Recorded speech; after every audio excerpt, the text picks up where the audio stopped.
శివుడి 8 పేర్లు ఇవే భవ దేవ ఇత్యాది, భవ శర్వ ఈశాన ఉగ్ర ఇత్యాది పేర్లతో చెప్పుకున్నాం. దీనికి మరొక మంత్రం కూడా ఉంది. ఉత్సాహం ఉన్న వాళ్ళ కోసం, ఆసక్తి ఉన్న వాళ్ళ కోసం చెప్తున్నాం. శర్వాయ క్షితిమూర్తయే నమః, భవాయ జలమూర్తయే నమః, రుద్రాయ అగ్నిమూర్తయే నమః, ఉగ్రాయ వాయుమూర్తయే నమః, భీమాయ ఆకాశమూర్తయే నమః, ఈశానాయ సూర్యమూర్తయే నమః, మహాదేవాయ చంద్రమూర్తయే నమః, పశుపతయే యజమానమూర్తయే నమః. 8 నామాలు అనుకుంటే మనలో 8, బయట 8 బాగుంటాయి. ఇప్పుడు ఒకటి తేలిపోయింది, మీరు జాగ్రత్తగా విన్నారు కదా, జాగ్రత్తగానే విన్నారు కదా.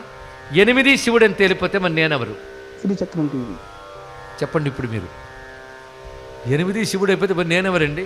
పంచభూతాలు శివుడేట, చూపు శివుడేట, మనస్సు శివుడేట, నేను అనుకున్నవాడు శివుడేట, మరి నేనెవరిని? శివోహం.